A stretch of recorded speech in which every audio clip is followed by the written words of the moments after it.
Hi welcome back. അങ്ങനെ നമ്മുടെ LDCയുടെ stage 3 exam ആയിട്ടുണ്ട്. പത്തനംതിട്ട, തൃശ്ശൂർ, കാസർഗോഡ് ജില്ലകളിൽ LDC എക്സാം കഴിഞ്ഞു.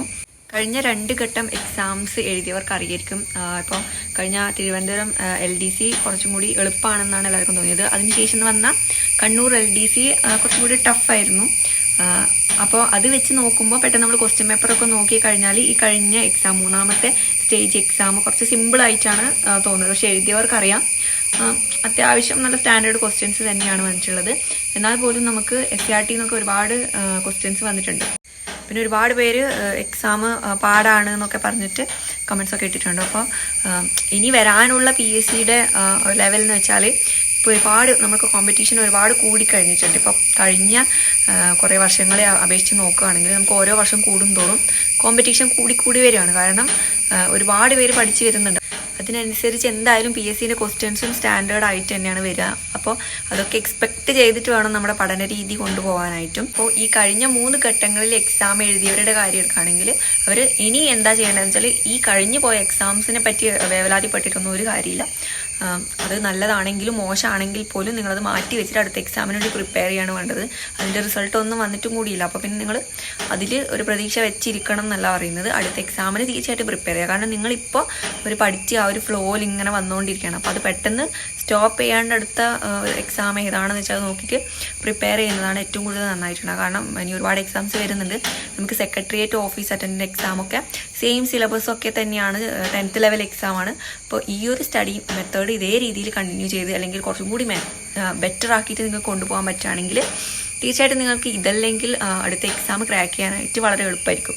സെക്രട്ടേറിയറ്റ് അസിസ്റ്റന്റ് എക്സാം ഒക്കെ വിളിക്കാൻ പോകുന്നുണ്ട്.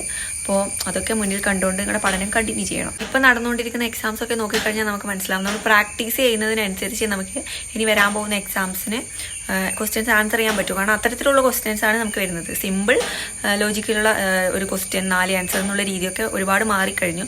അപ്പോൾ എക്സാംസ് നമ്മൾ ഇനി വരാൻ പോകുന്ന പരീക്ഷകൾ ക്ലിയർ ചെയ്യണമെന്നുണ്ടെങ്കിൽ നന്നായിട്ട് പ്രാക്ടീസ് ചെയ്തേ മതിയാവും.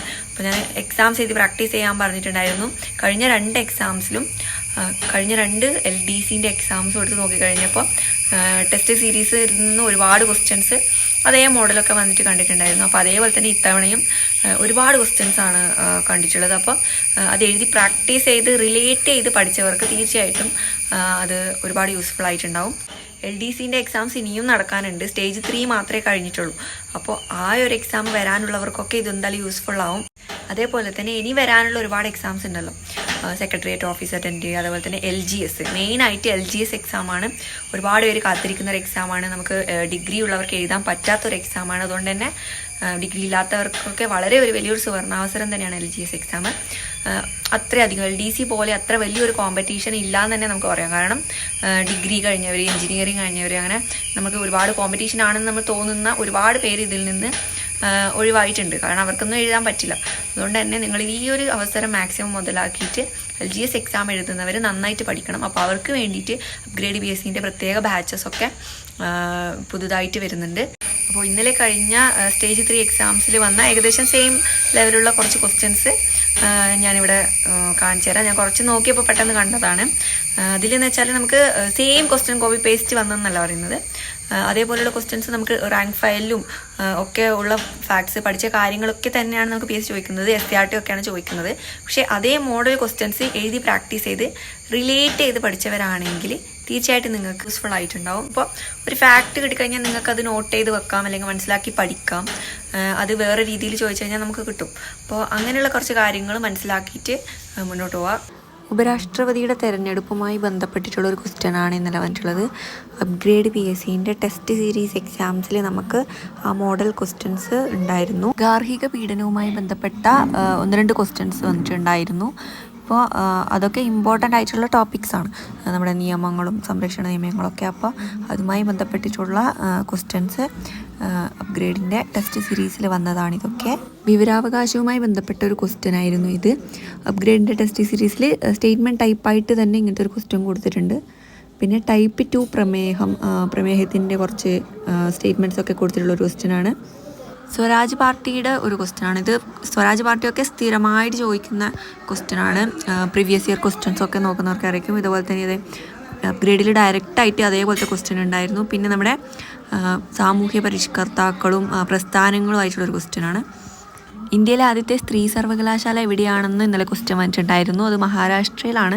അപ്പോൾ അപ്ഗ്രേഡിൽ വേറൊരു ടൈപ്പ് ക്വസ്റ്റ്യനിൽ അത് കൊടുത്തിട്ടുണ്ടായിരുന്നു, DK കാർവെ മഹാരാഷ്ട്രയിൽ സ്ഥാപിച്ചതിനെ പറ്റി. പിന്നെ നമ്മുടെ ഗോതമ്പ് കൃഷീൻ്റെ ക്വസ്റ്റ്യൻ, ഇത് അപ്ഗ്രേഡിലാണ് ഇന്നലെ ചോദിച്ചിട്ടുള്ളത്. ഈ ക്വസ്റ്റ്യനാണ്, പരുത്തി കൃഷിക്ക് അനുയോജ്യമായിട്ടുള്ള മണ്ണ്. സെയിം വിളയല്ല, എന്നാൽ കൂടി ആ മോഡൽ പഠിക്കണം എന്നുള്ള രീതി മനസ്സിലാക്കണം. പിന്നെ സ്റ്റേറ്റ് ലിസ്റ്റിൽ ഉൾപ്പെടുന്ന വിഷയങ്ങളെ പറ്റിയിട്ടുള്ള ഒരു ക്വസ്റ്റ്യനാണ്. സംസ്ഥാന ലിസ്റ്റിൽ പെടാത്ത വിഷയം എന്നാണ് ഇന്നത്തെ പരീക്ഷയ്ക്ക് ചോദിച്ചിട്ടുള്ളത്.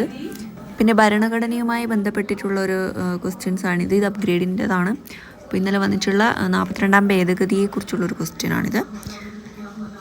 പിന്നെ നമ്മുടെ നാഷണൽ ഹ്യൂമൻ റൈറ്റ് കമ്മിറ്റീൻ്റെ അംഗങ്ങളെ പറ്റിയിട്ട്, അതേപോലെ തന്നെ അപ്ഗ്രേഡിൻ്റെ ഒരു ക്വസ്റ്റ്യനിൽ അതൊക്കെ ഉണ്ട്. അതൊക്കെ സ്റ്റേറ്റ്മെൻറ്റ്സൊക്കെ എഴുതി വെച്ച് മനസ്സിലാക്കി പഠിച്ചവർക്ക് എളുപ്പമായിരിക്കും. പിന്നെ പോക്സോ ആക്ട്, ഇതൊക്കെ ഭയങ്കര ഇമ്പോർട്ടൻ്റ് ആയിട്ടുള്ള കാര്യമാണ്. അതൊക്കെ സ്ഥിരം ചോദിക്കുന്ന ക്വസ്റ്റ്യൻസാണ്. പിന്നെയുള്ളത് ജീവകം സിയുടെ പ്രസ്താവന അല്ലാത്തത് ഏത് എന്നാണ് ഇന്നലെ ചോദിച്ചിട്ടുള്ളത്. അപ്പോൾ അതുമായി ബന്ധപ്പെട്ട പ്രസ്താവന എന്നുള്ള രീതിയിൽ അപ്ഗ്രേഡിൻ്റെ വേറൊരു ക്വസ്റ്റ്യൻ ഉണ്ടായിരുന്നു ഇതേപോലെ. അടുത്ത ക്വസ്റ്റ്യൻ എന്ന് വെച്ചാൽ കേരള സംസ്ഥാന സർവീസിലെ ഉദ്യോഗസ്ഥരെ പറ്റിയിട്ടുള്ളൊരു ക്വസ്റ്റ്യൻ ആയിരുന്നു. ഇത് കേരള സിവിൽ സർവീസസ് നിയമവുമായി ബന്ധപ്പെട്ടിട്ടുള്ള ഒരു ക്വസ്റ്റ്യൻ അപ്ഗ്രേഡിൻ്റെയാണ്. ഗോളീയ ദർപ്പണവുമായി ബന്ധപ്പെട്ടിട്ടുള്ള ഫിസിക്സിലെ ഒരു ക്വസ്റ്റ്യനാണ്. ഇത് അപ്ഗ്രേഡിൻ്റെ ഒരു ക്വസ്റ്റ്യനാണ്. അതായത് ആരം തന്നിട്ടുണ്ടെങ്കിൽ ഫോക്കൽ ദൂരം എങ്ങനെ കണ്ടുപിടിക്കുക എന്നുള്ളൊരു ക്വസ്റ്റ്യനാണ്.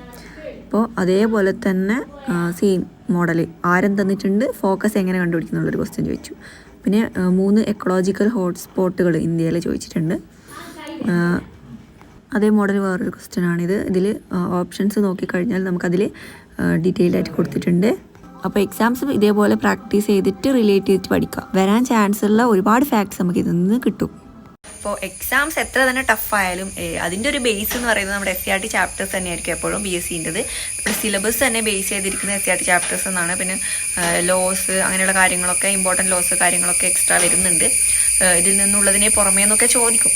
അപ്പോൾ ഒരു ബേസിക് നോളജ് ഉണ്ടാവാനായിട്ട് നിങ്ങൾ SCRT ചാപ്റ്റേഴ്സ് പഠിക്കുന്നതാണ് ഏറ്റവും നല്ലത്. അതുകൊണ്ട് തന്നെ അപ്ഗ്രേഡ് PScൻ്റെ SCRT ബേസ്ഡ് ആയിട്ടുള്ള ടെസ്റ്റ് സീരീസ് നിങ്ങൾക്ക് ഒരുപാട് യൂസ്ഫുൾ ആയിരിക്കും. അപ്പോൾ അടുത്ത ലെവൽ എക്സാം ഉള്ളവരെങ്കിലും നിങ്ങളുടെ മുന്നിൽ ഇനിയെന്ന് വെച്ചാൽ കുറച്ച് ദിവസങ്ങൾ മാത്രമേ ബാക്കിയുള്ളൂ. നിങ്ങളുടെ ലൈഫ് തീരുമാനിക്കുന്ന ഒരു എക്സാം തന്നെയായിരിക്കും. എക്സാംസ് ചെയ്ത് പ്രാക്ടീസ് ചെയ്യാനായിട്ട് തീർച്ചയായിട്ടും യൂസ്ഫുൾ ആക്കുക. വെറുതെ പോയിട്ട് ജോയിൻ ചെയ്തിട്ട് ഇങ്ങനെ ചെയ്തു പോകാന്നുള്ളതല്ല. അതിലുള്ള ഫാക്ട്സ് നന്നായിട്ട് പഠിക്കുക. ക്വസ്റ്റ്യൻസ് വരുന്നത് നിങ്ങൾ എഴുതി നോക്കുക. തെറ്റെന്നിട്ട് വിട്ടുപോയി ഇങ്ങനെ മാർക്ക് നോക്കി പോവല്ല വേണ്ടത്. എക്സാം എഴുതുക, അതിലെ ക്വസ്റ്റ്യൻസും ആൻസേഴ്സും പഠിക്കുക. അത് ചെയ്താൽ തന്നെ നിങ്ങൾക്ക് അത്യാവശ്യം മാർക്സൊക്കെ സ്കോർ ചെയ്യാൻ പറ്റും. അപ്പോൾ ഇത്രയും നാൾ എങ്ങനെയാണ് നിങ്ങൾ ചെയ്തുകൊണ്ടിരുന്നത് അത് അങ്ങനെയാണെങ്കിൽ ശരിയാക്കിയിട്ട് പഠിക്കാം. ഇതിൻ്റെ ഡീറ്റെയിൽസ് ഞാൻ കമൻറ്റ് ബോക്സിൽ കൊടുത്തേക്കാം. അപ്പോൾ അടുത്ത എക്സാം ഉള്ളവർക്ക് വേണ്ടിയിട്ട് ഒരു കുഞ്ഞു വീഡിയോ ചെയ്യാം. അതായത് LGS exam, secretariat office attendant exam, അങ്ങനെ ഒരുപാട് എക്സാംസ് നമുക്ക് വരുന്നുണ്ടല്ലോ. LDC എക്സാം എഴുതിയിട്ട് ഏകദേശം ഒരു ഡൗൺ ആയി നിൽക്കുന്നവർക്ക് വേണ്ടിയിട്ട് ഒരു നല്ലൊരു വീഡിയോ ഞാൻ ചെയ്യുന്നതായിരിക്കും.